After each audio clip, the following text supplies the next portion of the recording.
My $2. Remember that? And Better Off Yeah. Dead. Yeah, baby. John Cusack. $2.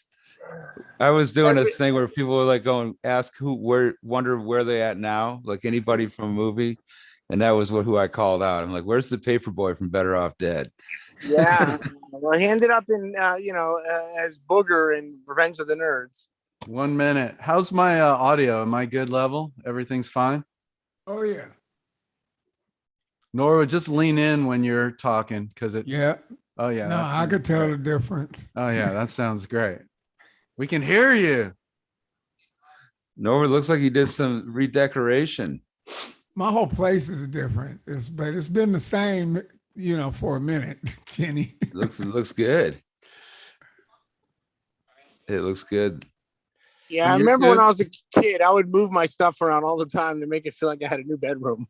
I was looking at your place in a movie the other day. There's like, see the front of your building. I was watching a movie. I can't remember what it was. I'm like, there's Norwood's place. Well, we're live on YouTube, everybody. Welcome to the Rock and Talk Show. We got a good one tonight. We're going to go live here officially in about a minute. Start some watch parties, share, tell your friends to tune in. We got some legends tonight. Legendary. We are going live. All right. Well, what do you guys say? You ready? Well, I say we're going live. If your friends are tuning in, have your enemies tune out. This is true. I love it. That's awesome. All right. Well, let's do it, guys. I'm going to start the show. And hopefully our lovely Sheila Conlon will be here on the flip side. Poor Sheila, man. That girl has been... She's been busting, right? Oh my God, dude. She is the biggest machine. I mean, the most monster working machine I have ever worked with in my life. That girl is unbelievable. I would be dead without her right now. And on that note, here we go. The Rock and Talk Show, Beyond Backstage, with your hosts, Norwood Fisher, Kenny Olson, Scott Page, Stephen Perkins, Sheila Conlon, and David Moss. And there you have it. Welcome to the Rock and Talk Show. This is the bi-monthly talk show that dives deep into the entertainment industry, the stories and cultures around it, and everything in between. I'm the Moss Man. Quickly, I'll go around the room and introduce my co-hosts. We got Norwood Fisher from Fishbone. We got Scotty Page, Pink Floyd, Kenny Olson, the Twisted Brown Trucker Band, Stephen Perkins from Jane's Addiction, and we're standing by for the lovely Sheila Conlon from the Conlon Company, who will probably pop in at some point sometime soon. So yeah, that poor girl has been working right now. Yeah, she's been working. Multitasking. Yeah, she's amazing. Multitasking. She's gonna pop on and have like 100 hats on her head. Yeah, at least 100. So how we all doing? Everybody have like a good, couple weeks. Scott, you've been like, you did South by Southwest and did more shows in the last week than you've done in the last year, right? Oh my God, I can't believe that place. That was, actually, it's funny. That was my first South by through all these years. Wow. And it was smoking. We had stuff going on every night. I'm telling you, we had bands playing downstairs. We had conferences going on mid-floor in NFT galleries. And then we had our night thing, which we were doing with Nifty Tunes, where we were jamming to some of the most historic grooves, playing on top and minting NFTs real time. And then after that, that would close at like 1 o'clock in the morning, 2 o'clock. And then we'd be hitting the parties after that. I was playing with 3 bands a night, man. It was crazy cool. That's a really fun. It'll kill you though. It'll just basically kill you. After you crammed a year in a couple of days. Ooh, yeah, I did more shows in that week than I have done in the entire year, last 2 years, I think. I love it. I love South by Southwest. Crazy week. And I had that fun. I was supposed to be. We were going to be joining you there, but I did I did Rock and Roll Fantasy Camp, which we were doing during our last show, which I had to do it from via stage. And speaking of our last show, we have to thank our guests from the last show. We had We had the one and only Vince Herman from Leftover Salmon. What a great dude. I love that guy. What a great dude. Great stories. He's cool, man. He's so That guy cool. is so cool. Great musician, played us a great song. And then, of course, we had our, very own Think X, Will Champlin, with a beautiful song. Like, wow, what a great voice that guy's got. It's incredible. Love Willie boy. And you know what's cool, obviously, about his own music and what he does with Think X? His personality is so laid back, and you just want to hang out with him and pull information from a guy like that because he doesn't give you any. I can't understand a word he says when he's talking, but when he's singing, it's fucking unbelievable. He does. He's probably one of the most prolific guys I've ever seen. I mean, every week he's got a new video and a freaking song he's dropping. Yeah, it's crazy. Yeah, awesome. He's an inspiration, and he's joining Think X more and more. Him and Derek, they take Think X to another level because, Scott, me, and Kenny and Norwood, we have we're the highway, and those two guys, the Bird and Will, they're like racer. They drive on the highway in many different directions. They certainly do. They're really both amazing. And Perk, your band, Air, they're getting a little bit of excitement going on. What's going on with Air? Okay, so Perkins Palace, my label, we signed Air. We have one single out called Smoke 'Em, and it came out in October, believe it or not, but it's finally catching fire. FM radio is playing it. Sirius XM's playing it.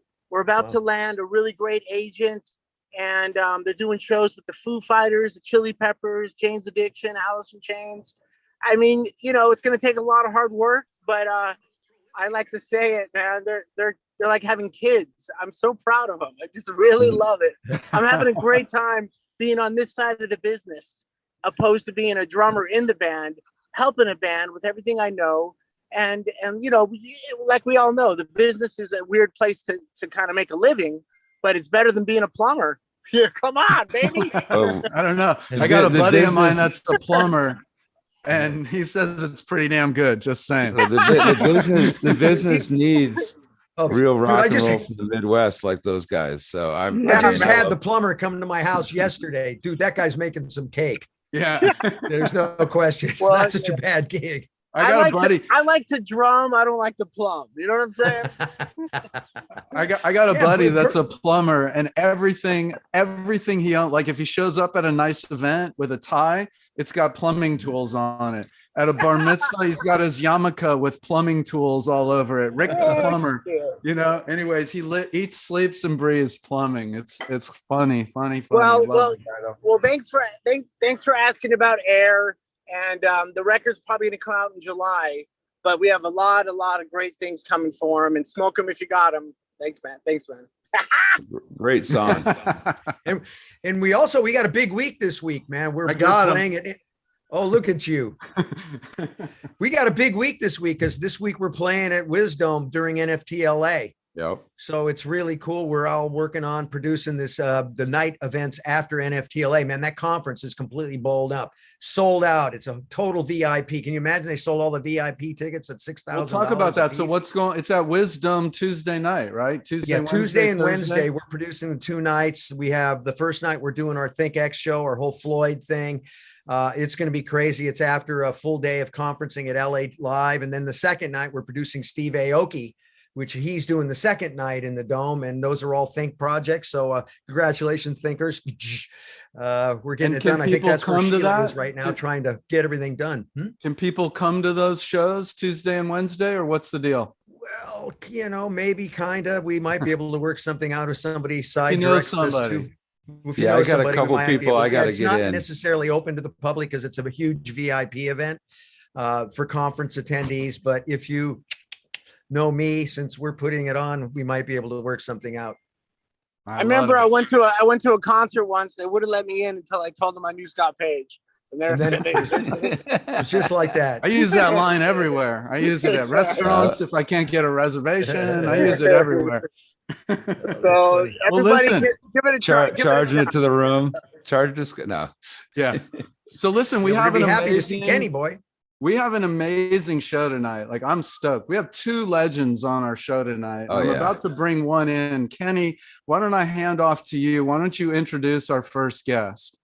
All right, on. I take great pleasure in that. I'd like to introduce a very dear old friend of mine, beautiful old soul, so talented in so many ways. And I remember him and I've known each other for years and years and years, but we first finally got to start playing together, and we were with Billy Cox and Mitch Mitchell back in the day. And Corey was the singer and I was the guitar player. And we were with Jimi Hendrix's band. It was amazing. But we've been a dear good friend of mine for many years. So I take great pleasure in introducing Corey Glover. Well, and there he is, the one and only Corey Glover right there. Welcome to the Rock and Talk Show. What's going on, y'all? There he is. What's happening? What do you want? What do you want? Oh, there we go. Who's We that? got the lovely Sheila Conlon joined us too. Sheila Yay! was in the house. Now I feel complete. It wasn't the same. Can you without hear me? Yes. Can you hear me? Yes. Oh, yeah. Yes. Oh, All right. Yay. Well, Corey, welcome to the show. Thank you for joining us on the show. I mean, it's an honor. My cat decided to join too. Show That's us cool. the What's cat, Corey. What's your cat's name? Yeah, introduce your cat. He doesn't want to. He doesn't want me to pick him up. He just wants to yell at me. That's all he does is yell at me. Well, here's what you have to do. This is what I do. I keep this thing near my desk because my cat is sleeping right now, but you give him treats. That's it. It saves the day. He wants some attention. He's an old deaf cat. He can't hear worth a damn. So, which is good for a musician. So I can scream at him all I want to, and nothing happens. So how you doing, man? How you doing? Like, it's been a good. couple crazy years, right? Yeah, How you back out? Yeah, we did some cruise about a week ago, 2 weeks ago, and that was crazy. Yeah, I saw Berlin was out there. My old friend Terry Nunn. How was that? Yeah, that was great. It was incredible. She's amazing. She is amazing. But it was like this 80s cruise, and folks from old MTV were there, and all these bands. It's crazy. It's crazy. But we got through it. It's great. That's awesome. Now, when you're on one of those cruises, how many sets you got to play? 2. And so you have a set in 12 hours just to kind of cruise, and then you play again. That's awesome. Yeah, well, this cruise lasted a week. This was like really full. Wow. And so we didn't play for a good 3 days. Wow. So we were just sitting around, on a boat for 3 days. And, No. and then all of a sudden, oh, by the way, it's time to play. So we were docked in like St. Thomas during You went to sound. St. Thomas. Yes. Yeah, we went to the Bahamas, went to St. Thomas, and went to St. Martin. They couldn't stop in the Bahamas because the weather was bad. So when they stopped in St. Thomas, they stayed a little longer.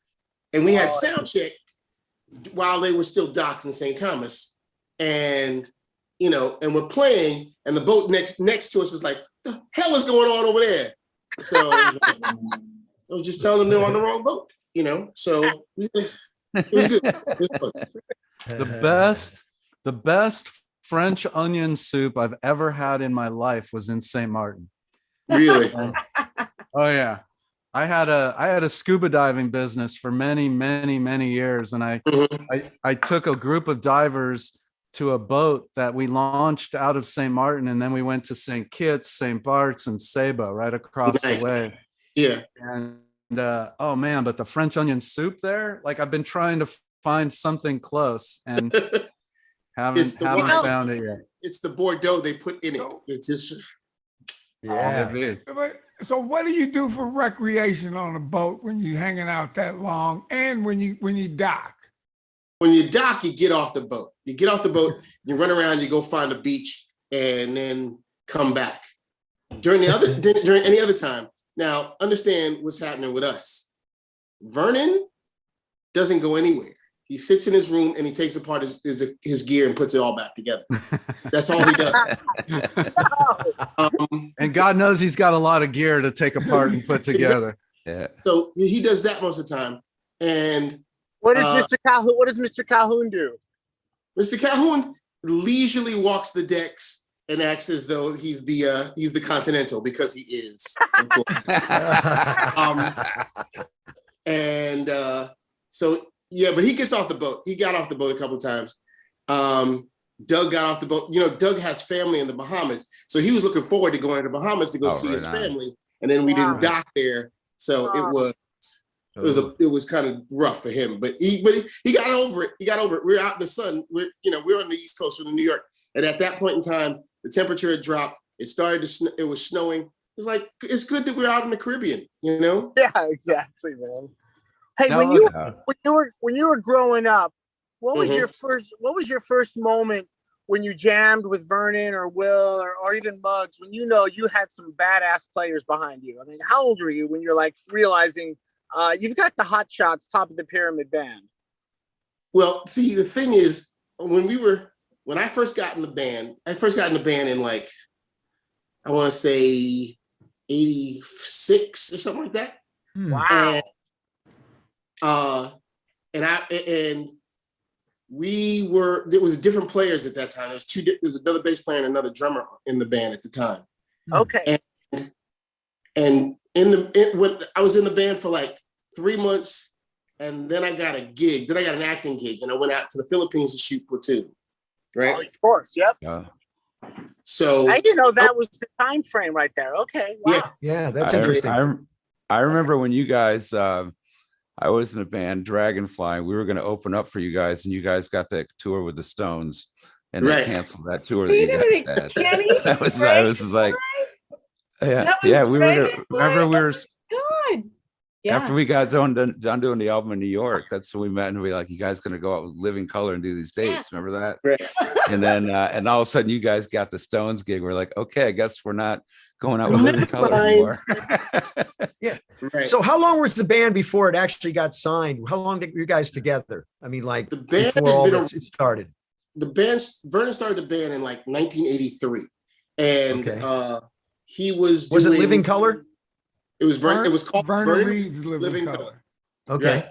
Yeah. The first time Fishbone played New York, Vernon Reed's Living Color played with Fishbone. Wow. Right. Oh, wow. Yeah. And that's when I wasn't even in the band at that point. Exactly.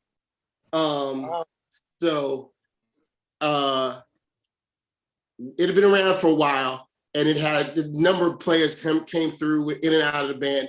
Vernon had another gig. He was still doing stuff with Ronald Shannon Jackson and Decoding Society. So this was sort of like his side gig, you know. And at some point, it's like, okay, maybe we should get a deal. Maybe we should get a deal. Maybe I should get a singer so I don't have to do this bullshit no more. And that's the apocryphal story about me meeting Vernon at a birthday party. I was at this girl I was dating birthday party, and they wheeled out this cake. They wheeled out a cake, and they said, okay, nobody sings happy birthday but Corey. It was like, thanks for putting me on the spot. Fuck it. So I sang happy birthday. And Vernon was, I guess, impressed by it. And wow. And then like a couple weeks later, he called me. He's like, I'm looking for a singer for my band. You want to come over and check it out? Turns out he lived 6 blocks away from me. I was living with my parents. He was living with his parents. And so I went into his basement. He played his music for me. And I heard Funny Vibe and I Want to Know for the first time. Wow. And, I said, yeah, I'd love to do this. And so as the story goes, Vernon doesn't like the way I tell this story, but as the story goes, I came over and I kept practicing with him for a couple of times. And then he was like, all right, tell you what, it's between you and this other guy. And I'll call you either way, whether you got the gig or not. So a month goes by, 2 months goes by. I get a phone call from Vernon and he's saying, my singer can't make the gig. Can you do it? So it's like, so I didn't get the gig is what you're saying, right? Man. Wait, you said my guitar player can't make my gig. Did you do my gig? Right. You know, so it was at CBGB's. I did the gig at CBGB's, and evidently the other guy didn't come back. So I've been there ever since. Wow. And how long after that did you get the deal? It took us another like 2 years, I think, 2 years to get the deal. Yeah. Now, as an LA drummer, I never understood the New York vibe because they had to show up and just use whatever whatever rehearsals or whatever the actual venue had. We always brought our own gear. Was Will just show up and play anything, or was he always bringing his gear around New York? What was it like back then? Will had a Dodge minivan that held all of his drums. Now he had bought, he always brought his drums. He hated playing other people's drums. That's amazing. Right. So that's amazing because I always thought every New York drummer never got to play his own gear. Of course, your man, the best there is. It's like he shows up with his own gear and he leaves with his own gear. He leaves with his own gear. So he puts he'd load. I was his tech. I was his roadie. I had to carry that stupid ass trap case with all his fucking all the hardware and shit. Oh shit! That's awesome. No, I mean playing gigs in New York. I remember going out there and doing showcases in the back of in that era, and it was always interesting. We'd get our car towed out in front of then we'd be out in the village, and all of a sudden there's our van's gone, but our guitars are in there, but our speaker cabinet was in the car in the impound lot. And right. Yeah. That's I've known lots of people who would like walk their gear and get on the subway with like this MPEG bass head and bass amp and one of those luggage carts and take their stuff on the 3 train to the gig and not be messing with it. Damn. Wow.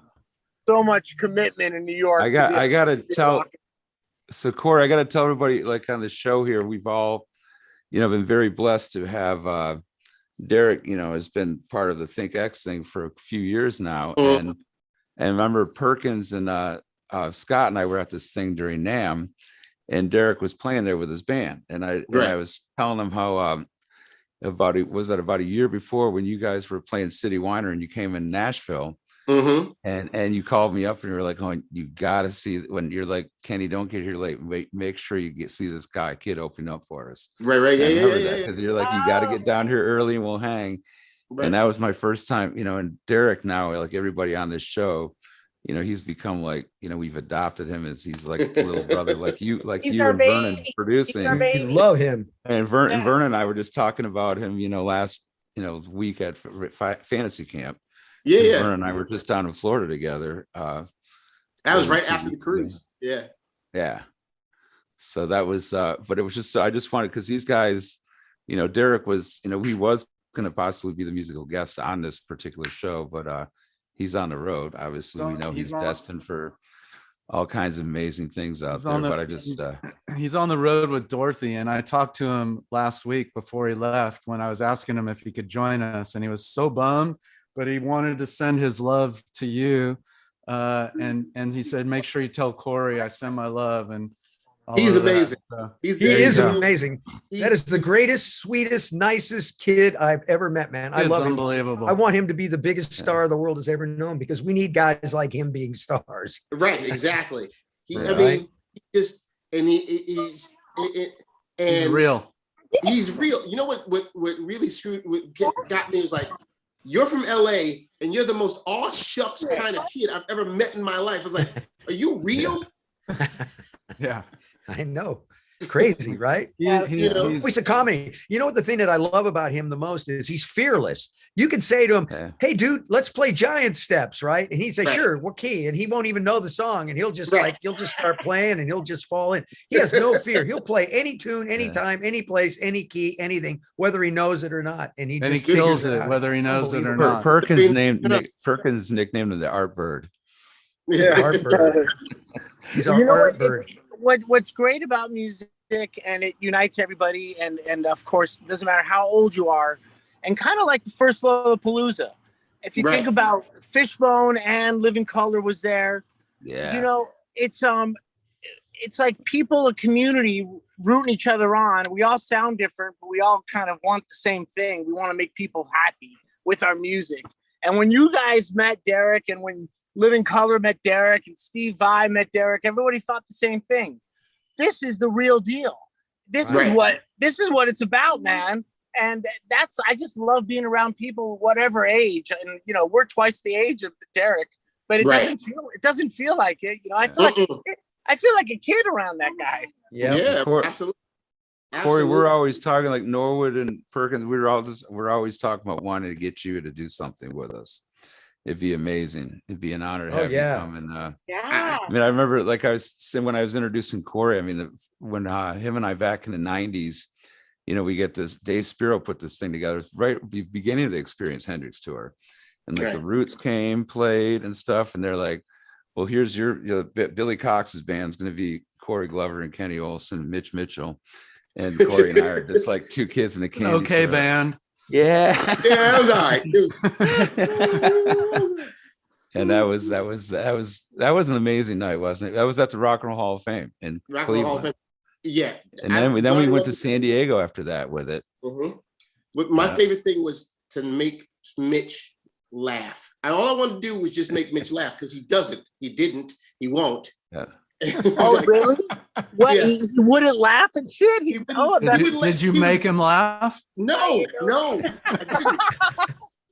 I just wanted him to break up one time. Mitch was real cool, and you had a lot of great stories. But it was like when he got on stage, it all shut down. It was like, wow. I think I have a picture of me and you and Norm from Cheers from that night. Remember, he was there with the beer. We had to have beers next to him, me and you and Norm. Right. Before I discovered Elvin and Coltrane, it was all about Mitch and Hendrix. And, there was that conversation, and I never heard a drummer. There was Ginger and there was many great drummers, but then no one had Hendrix to talk to except for Mitch. So, I mean, think about it. Wow. And then of course, what Buddy did later is a whole nother beast. Yeah, and I got to play with them both, but Mitch, I played at the Fox Theater as me and Hubert Sumlin, and Billy Cox and Hubert, and Brad Whitford too. We did Killing Floor, and a week later, Mitch died on my birthday, and it was just I couldn't believe that. He was on the Experience Hendrix gig, and he went to his room and just didn't wake up. I saw the gig at the Greek Theater, which was the second to last gig that he ever played. Was his last. That was the last. He did Detroit, then he went out west. Yeah, he went to Seattle. Pneumonia. Yeah. Yeah. Wow. Yeah. I mean, it was, sad. Did we talk about how Kenny and Corey met? Yeah. We did. Oh, no. We talked about Derek. We were talking about when I first saw Derek, and Corey was in Nashville, and Corey and I, we don't want to, like all of us, we'll date ourselves if we start talking about when we first met, but we're 21. You're right. Corey, talk about like Perkins. I'm going to build on Perkins' earlier question about when you first sort of picked up the guitar, and you kind of live both worlds. You've done music, you've done acting. Yeah. At like, which do you like? Do you like? Obviously, you're in music, but what made it music versus acting? Because you had some good things in acting too. Yeah, it wasn't the versus thing. It was and as well. It's like if I got a gig doing, some TV show or walk on or whatever it was, I'd do it. That's still to this day.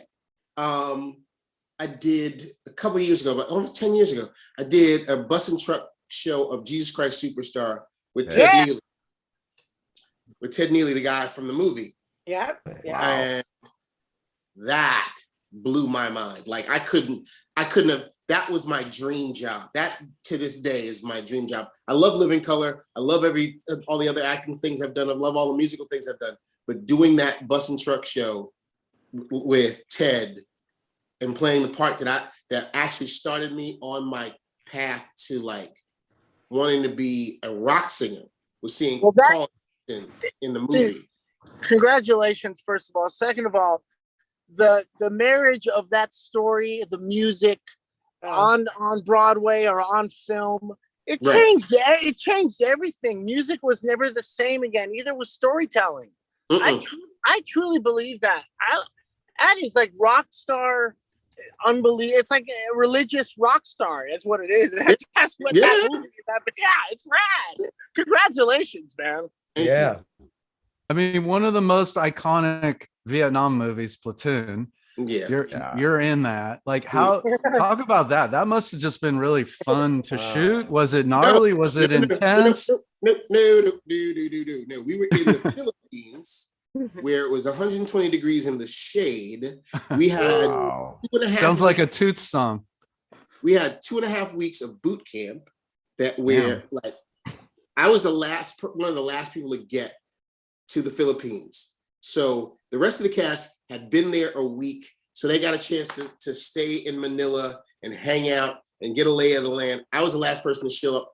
They got me off a plane in my room for overnight and then sent me out into the bush where I had to dig my own foxhole and live with Charlie Sheen in a hole. Damn.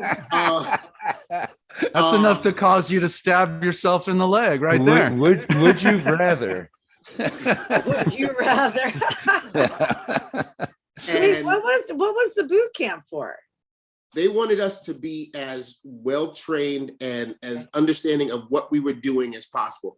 And we did like 40 kilometer hikes, and we did ambushes, and we did take apart M16s and M60 rifles and put them back together again. And we did get into firefights. We were, by the time the cameras rolled, no cameras were rolling during this. No cameras were rolling.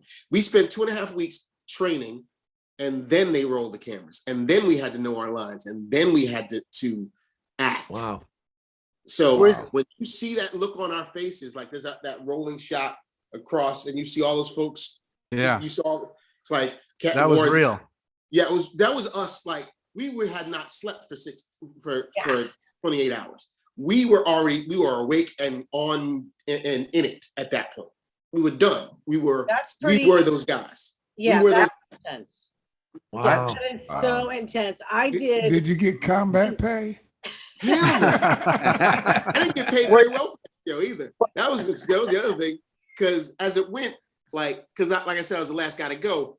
So I I'm living at home with my parents at like 9 o'clock in the morning, my agent calls me and says, they're considering you for Platoon. Now, mind you, Platoon had been in the works for 3 or 4 years before they even got to start shooting it. And there were different producers and different directors and blah, blah, blah, blah. So this is, again, they're saying they're considering you for Platoon. I've gone on audition after audition after audition for the show, and with nothing happening. I said, all right, cool. So at 10 o'clock, they said, okay, we're almost there. We're just finalizing some things. We'll let you know what's going on. But if you get it, you'll be leaving on Friday. Okay. So they called me again and said, okay, you got the part. Great. You have all your shots. Check and see if you have all your shots. You're leaving on Thursday. Okay. Then I get the last phone call I get is like everything's set up. Everything's great. You're leaving tomorrow. You have 12 hours to get your shit packed up and go. So, and that was it. And I was gone for 3 months. I had to go over to Vernon's house and say, look, I got good news and I got bad news. Good news is I got a job. Bad news is I'm going to the Philippines for a while. I'll tell you when I get back. So you had to get all. Well, listen, we've got to do this. We got to do this. It's a 20-second. Here we go. Here we go. Oh yeah, let's see. Hey Taylor, how you? Hey Francis. Hey man, how you doing? Okay, how you doing? Fine, man, just fine. Hey, dig it. We two-timers, man. We gonna get out of here, boy. I'm gonna see you in the hospital. We gonna get a high. Yes, sir.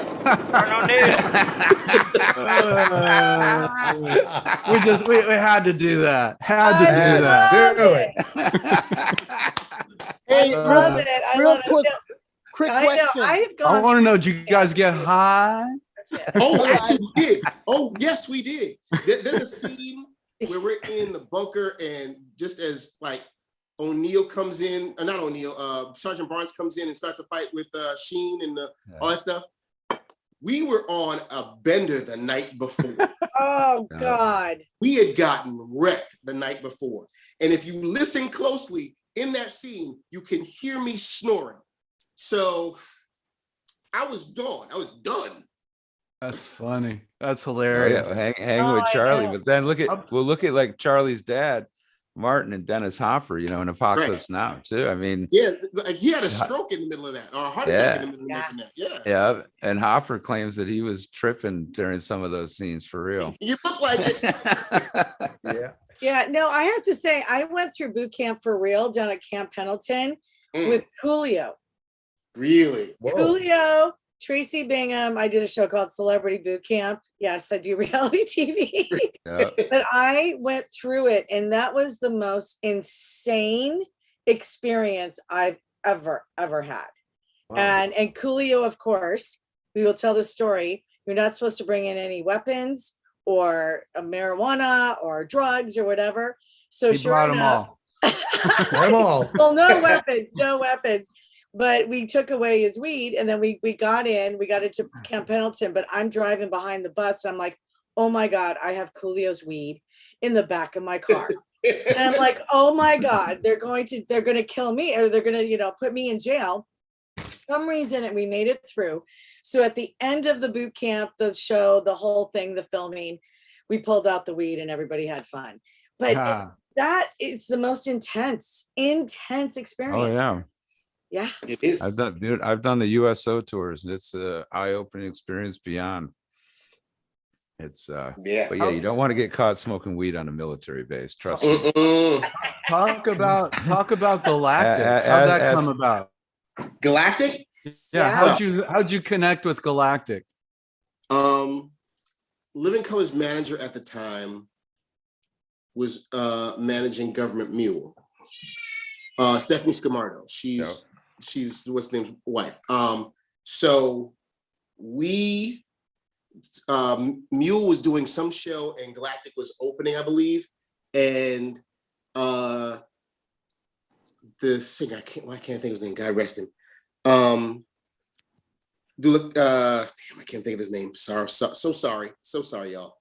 But he wasn't doing the gig, he wasn't feeling well. He asked if I could come in, if I could sit in with the band.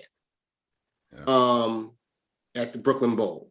So I came in and did a couple of songs, and it was fun. It was comfortable. Like there was no awkwardness about it. We would just, it just happened, and it just felt good. And me and Stanton got along really well. And, it was just good. Felt really good. It felt like real familial. And they were like, and the crew was like, now that's who we should hire as a singer. That's the guy you need to get for a singer. So they had a couple of gigs. They were doing jam crews. They were doing all these. They were doing a bunch of dates, and Living Color wasn't doing anything. So I said, they asked if I wanted to go, and I was like, hell yeah, yes I do, because it's awesome. Like I had my black rock band and my white funk band. It was all good for me. Well, how about I had Bernard. We had some of the guys. Everybody in the band knows Bernard Fowler, Norwood, and Roberta. And stuff, and tell us a little bit about, because Bernard, I remember back when what years was that when he was working with you? That was, I'm trying to remember. That was he and his family. Now I know Bernard because I know his sister. I went to high school with his sister. Yeah. So, and because we all went to School of the Arts. And I was in the choir with her. So I knew her. And at the time, when we were in high school, Bernard was in this group called the New York City Peach Boys, which had this dance tune out that everybody knew. And everybody knew it. And we all knew it was Bernard's, we all knew Bernard's sister, so we thought we could get over, but it didn't work. And then I met Fred once I got out of high school. That's his middle brother. And we got along really well. And Bernard to me is like, we all call him Big Daddy, but he is like, he's solid as a rock. He knows everything. Oh, yeah. He knows everybody. He does, you know, he can fit into any situation and do it. He's one of the greatest rock singers in the world. Oh, he absolutely is. He was when I first started, when I moved back from California and started working with Kid Rock back then, you know, Bernard and him and Charlie Watts, they all were on that same labels thing they were doing. Right. And that's and I remember talking to Bernard, trying to make the decision whether I was going to go back to LA, come to New York, or stay in Detroit and do this band with this guy. Right. But you know, so you know, Corey, yeah, I was just saying, Corey, you meant next big role. Do you have another movie coming out or a TV show? No, I'm on Zoom calls. Okay. I know you got a few shows coming up with Fishbone though later this year, right? Yeah, we're definitely doing some shows. I think it's us and the 24/7 Spies, which is going to be great. Oh yeah, yes, Jimmy Hazel. Yeah, with Jimmy, and I opened up for those guys back in the day.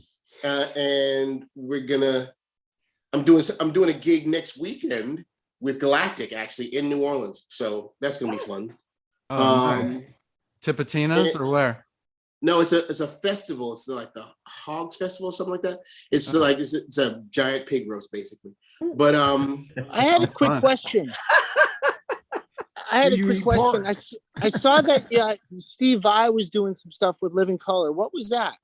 We're going to Brazil for Rock in Rio, and basically it's gonna be us and Steve, and we don't know what we're doing. We have no idea what we're doing. I suggested we do some Zappa stuff, but nobody wants to do that. So you got to learn how to play it, right? Yeah, that means you got to practice. I got fired from the Zappa tribute band once because I could not shuffle an A, right? There was a reason why Frank Zappa didn't smoke a lot of pot, to remember all that. He didn't smoke any pot. You know what's it's interesting because tonight we have Shankar on double violin, and we lost him. Produced one of his records. Yeah. Oh, really? Oh, did you lose me? Yeah, you're breaking up. Perk, tonight we you're have breaking Shankar up. joining us. Oh, we lost Perkins. No, Keep going, Perk. Perk, can you hear us? Because if you can, why don't you introduce Shankar and we're going to bring him in right now. Well, right now we have from India, one of the most talented, most gentle, and the most sensitive musicians I've ever met and played with. His name is Shankar. He plays double violin. You've heard him on Peter Gabriel's music, Frank Zappa's music. He plays with Think X. I was blessed to do a session. And please welcome Mr. Shankar. Shankar, welcome Shankar, to the buddy. Rock and Talk Show. Yeah. Hello. Can you hear me? There he is. Yep, loud and clear. Okay. What's up, my brother? Nice. We had a sound check. And right now, we officially just qualified. We just qualified and got nominated for Best Hair Performance on a podcast. Right here. there. There it is. Yeah, good. Hi, Scott. Hi, everybody. Shankar. Yeah. How you been, brother? We miss you. Where are you, Shankar? Where are you? Actually, I'm in Chennai, India. But what happened was I was supposed to leave like 2 weeks ago, and the immigration won't let me out. So I have to get some more special paper, but I'm arriving on the 28th of March. That is next Monday. Oh, That's great. the same day I'm flying in to LA. Then I'm there for Maybe a we'll month. see you at the airport. Then I go and I come back for whole of June, July, August, 3 months. Yeah. Well, tell us about it. Why are you coming out to Cal? You're coming out to Cali. What, you got a tour? Yeah. I have a tour. Yeah. Right now, starting. Hi. Yeah. Yeah. Tell us about it. Tell us about the tour. What's going on? Let me see. I have to switch off the other one. There's something else. I was checking the Facebook. Oh, you have something playing in the background. You know, I have you guys, like the show I was watching, with Vernon. Facebook. So I didn't shut off the volume. So that's playing behind right now. Okay. Well, tell us about your tour, because I saw at Los Angeles you're playing a wonderful place called the Skirball, a musical event center. But what kind of music can we expect you to play on the tour? Actually, it's going to be like Indian classical music, world music, and also it'll have elements of lots of different genres like rock. And my stuff I did for Last Temptation of Christ, Passion, all those kind of stuff. And the stuff I did, but when Zappa produced my album, like Dolly and things like that. Yeah. What was that like? When you did, I remember watching the Last Temptation of Christ thing, and it's still to this day. And when the first time I saw it, one of the best soundtracks I've ever heard ever. Absolutely. Still, well, thank you. To this day, I think, I mean, hands down, it was like, it's still to this day my number one. I mean, wow. I mean, if I was stuck on an island and had to have certain albums, that album would actually have to be one of the albums that I would pick to have. That's I always tell you that when I see it, but that's, I mean, talk about Frank for a minute. Frank produced one of your records. What was it like working with Frank? No, Frank was an amazing guy, incredible, very futuristic then. And he was very nice to me. I met him on the Backstage while I was playing on a large tour, summer tour with lots of different bands, like Ozzy Osbourne, a whole lot of people, Bob Dylan and Genesis, all this kind of stuff.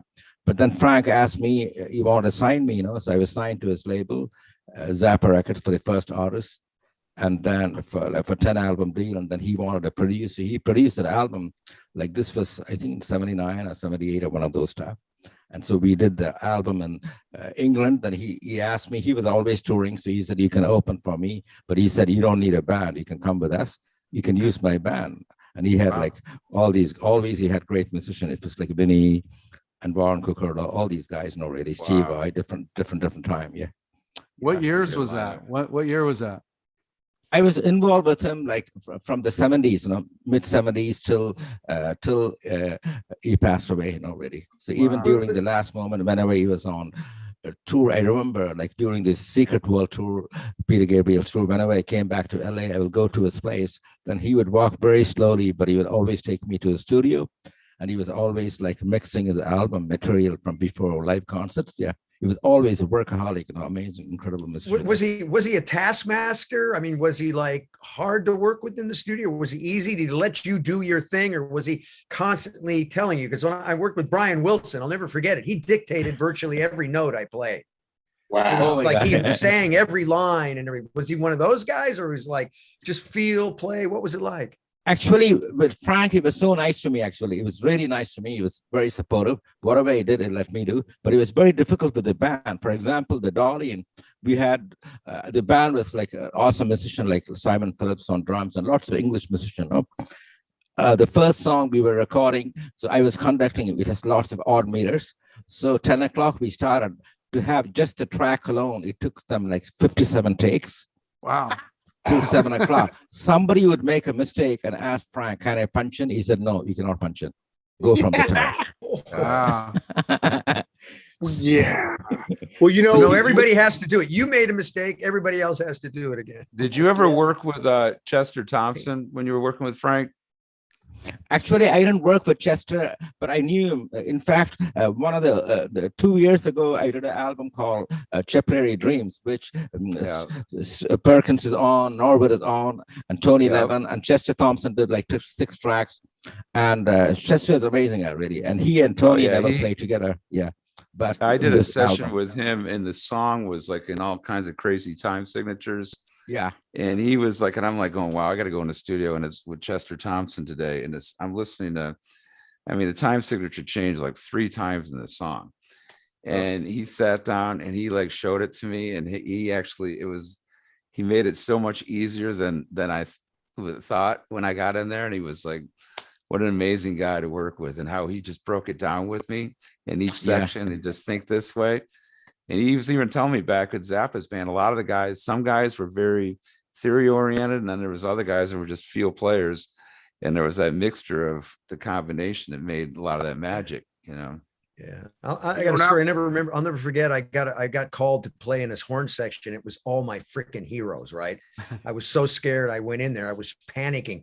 And so the charts are up and, like, and all of a sudden I'm making mistakes, like I'm missing notes and stuff. And it wasn't like, hey, how's this going? Is everybody going, dude, we got 3 more sessions today. Get this down, right? I'm like, the worst was going the total opposite. So I just got beat up. I'll never forget that. That changed my life. That one, boy, when you just choke, it's the worst thing. Like, kill you, it makes you was that stronger, hard. right? You just get scared, right? Well, you know what I tell my son who's 12 years old, if you fail to prepare to fail. Yeah. You know? Yeah, You absolutely. have to do your homework. Correct. You know, Shankar, when I first met you, Rob Trujillo made the movie about Jocko. And Yeah, correct. got to spend some time at that movie premiere. But ever since then, we've played music together, and you've opened my eyes on just what Kenny was saying, how time signatures and different things that might seem like a red flag for a musician that doesn't know that territory. It's all about listening and communicating, and you're a great musician for that. You definitely let me be myself, but you also teach me a lot in the moment.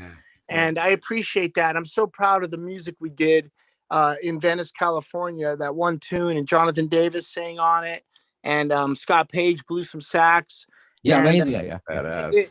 It's a great moment in my career to hear that and remember us hanging out on the balcony at the house in Venice, that wild house. Yeah, that's a great studio. And boy, those drums sound great.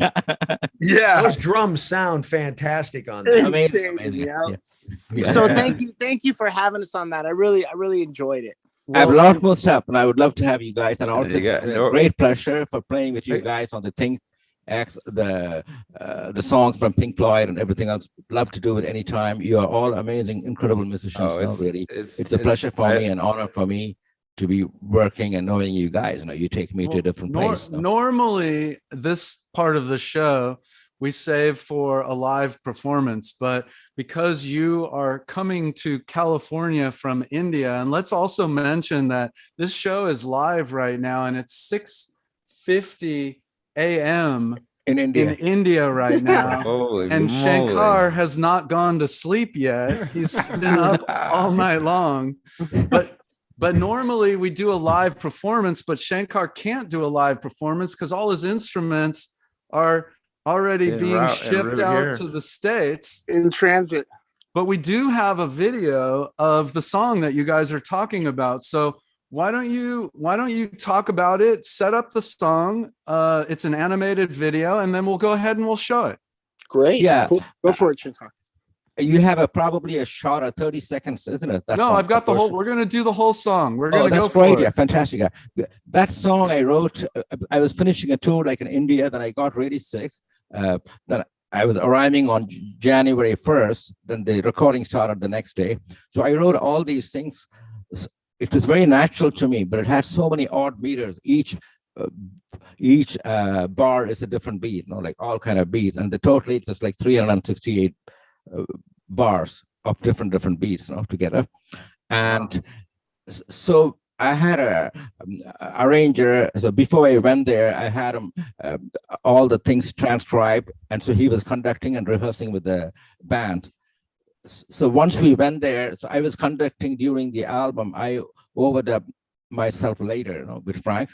So that song is one of the hardest songs, even to this day. Like in India, people are asking me 30 years later, I think maybe it's 40 years, how do you do that? Really, what are these things? But I have the charts, unless they know what's going on. It's very, very difficult and to find out. But once you learn it, then it's easy. Yeah. Well, easy for you to say. That's it's easy for you to say. Yeah, I know, right? Scott, Norwood, or Perk? I think he's talking. Hey, Moss, he's talking about the Indian piece of music that he sent. Hey, That's before we end the show too, I want to talk more with Norwood and Corey about the Living Color Fishbone shows coming up. That's too cool. All right. Yes. Well, the piece we're gonna show Shankar is the animated video. Yeah, this is an Indian version, more world music version. This is, but originally it was done with like drums, bass, and all those stuffs with Simon Phillips, all these guys. Yeah. All right. Well, let's show it. Here we go. Right here, live on the Rock and Talk Show. All right. Oh, this is a different one. Yeah.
Yeah. That's awesome. But thank you. Actually, Perkins. Love That that was Perkins shot. yeah, You- I actually, know that the song is, animation of you guys, the characters is great. Really great. Like, Really that's in my heart. great. Actually, thank you. Actually, that's not Darlene. That's in my heart because I sent you another clip. So sorry. So this one is in my heart. Yeah. Yeah, it's Got it. okay. We love confusing people. But That's good. no, I'm very happy you chose that because in fact you're all on it. Yeah. You know, Oh. anything a band does, especially if it's coming from a rock band, it should confuse people just a little bit. I think Now, so. Yeah. I'm so I glad don't know you chose if this. you know this. When I was 12, I played with Dweezil and Moon Zappa up at Frank's house. This was 1982. Yeah, And wow. I didn't realize it was Frank. I just thought it was Dweezil's dad. But Frank was so cool, awesome. and he let us rehearse at the house. And who knows, we might have been there the same day. I don't know. Yeah, but probably. Yeah, probably. I Yeah. knew I recognized you. Well, Kenny, you had some things you wanted to talk about. We're down to the last couple minutes No, of the show. yeah, it was with Corey because Corey and Norwood were talking about. I was more curious that Fishbone Living Color tour coming up. That so I was going to ask. I him personally about can't that. wait. These, that's like that'll be like a family reunion 6 days a week. You know what I mean? Absolutely. May, we start in early May, go into mid-May. We, is the first time we did it, it was a long time coming in back in the Right. the 80s and the early 90s or something, West Coast run. Right. And whenever Yeah, we man. get together, That- ain't that nothing was but a deep. party. Yeah, it was a party, I remember that tour because we had just gotten off the road from Europe and then we flew out to Seattle to play with y'all. And what was deep was, and this, I don't want to bring down this thing, my father was dying. And like we played the first show and it was amazing. The dudes from Soundgarden were there. It was just an amazing thing. And I it was, the vibe was just so cool. I want to do it again and again and again. And like I said, these are my people. These are my brothers right now. And we're all family. And it's about time, like bands like ours, like Fishbone and Living Color have been severely overlooked, I think. You guys may know about us, and a few people may know about what we do, and somebody may know us from Living Color because they know CM Punk uses the music or whatever. But we are much more than that, and the recognition that Fishbone alone needs to get is way past due. Absolutely. Both are timeless. So much timeless music came out of both those bands that have influenced people that you guys should both. And pat it's still yourselves on the coming. back. And it's Yeah, still well coming. done. Yeah, we're working right here. now. We're working on a new record. We're working on a new album. Well, right now. color has nothing to do with rock and roll, because rock and roll, you know where it came from. But Yeah, if you think Corey, about, go ahead. No. I just saw a video that I don't ever remember seeing with Living Color with Little Richard Yeah. and Angelo sitting in on Arsenio or something. Yeah, we were on Arsenio Hall doing Elvis That's is Dead. dope. Yeah. I can just imagine you and Angelo together. That's got to be like crazy. That's Oh, my yeah. man. That's That's his 100 grand. family. That's You my got big it. brother. I love him. Yeah. That's, And you he's, think about, he's a real think about, artist, that guy. He's Yes, about as think about, artist as they get, Oh right? yeah, man. Well, and you think about Bad Brains and 24/7, 24/7 Yeah. Spies, and there's always bands that you think, oh man, the whole world should know right now. Like Death. Death The of world, Detroit. the world has to Oh know. yeah, I know. That was yeah. I was Great watching. Has anyone watched the Questlove Summer of Love? Yes, It's amazing. I have. Yes. I mean, it's so amazing. And I was watching with Patrice McCoy and Billy Mitchell when they were talking about, everyone thought they were a white band, when you just Perkins was saying music has no color. And it was just like, I mean, they did Let the Sun Shine In, and like I mean, incredible. And just hearing them talk about how they didn't know. They just loved the song and wanted to play it. Like, Right.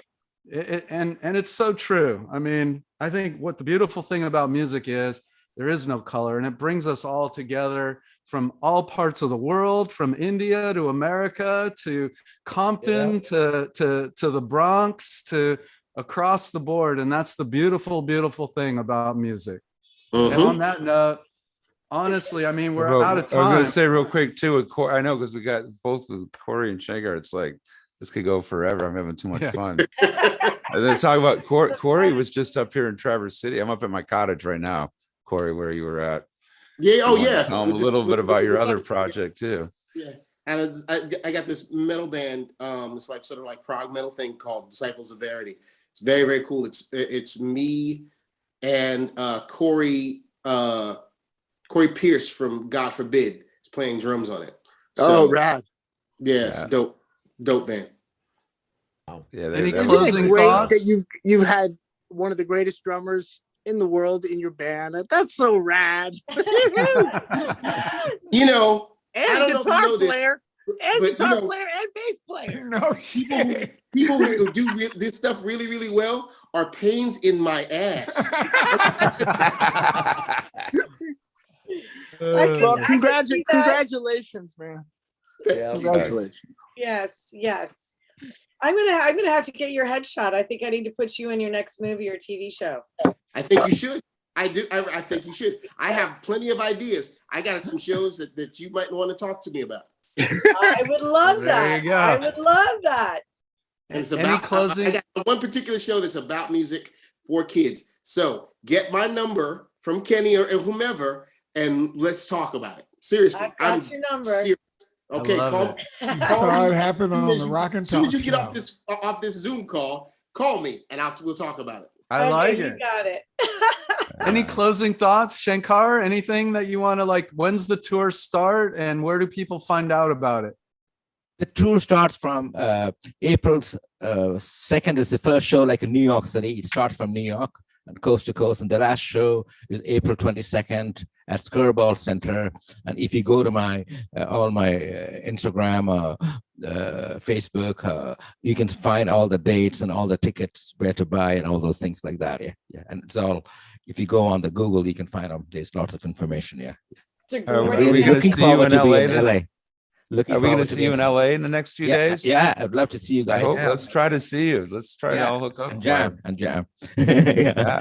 Corey, any thoughts? Closing thoughts? Music does a lot for a lot of people, and it's what I want music to do is music has been the soundtrack of my life. Every song from every one of you people has been a scene in my life. Every one of you. And I cannot thank you enough for doing that for me. And I know that you're doing that for people out there as well. You and I end up in Rolling Stone magazine together. Remember that picture of me and you rocking out together? Yeah. Hey, Mom, look at me. Mom, look at me. Me and Corey in Rolling Stone magazine. I know it's been a strange ride, and I have nothing but you folks to thank for that. Really, I do. And we thank you.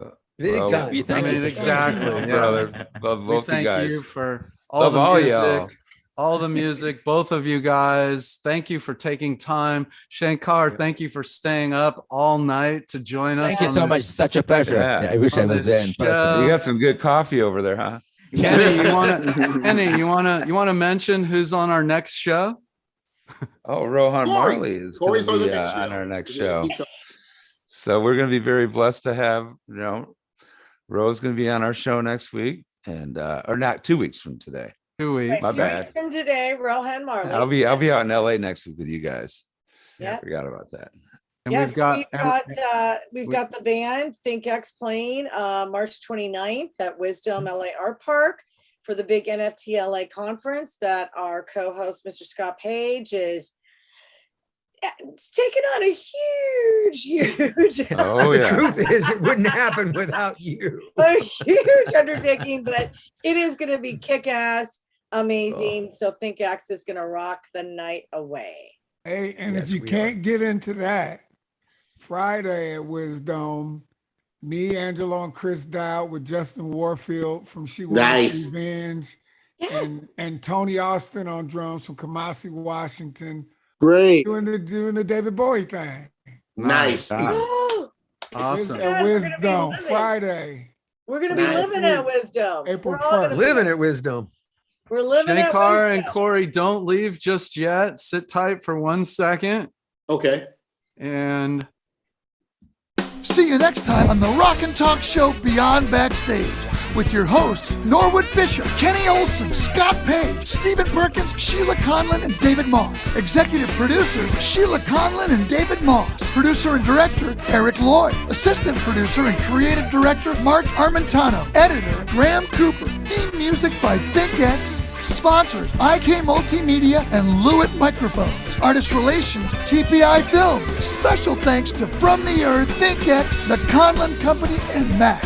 Check us out on YouTube/The Rock and Talk Show, Facebook and Instagram at The Rock and Talk Show. there you have it. 2 weeks. We'll see y'all in 2 weeks.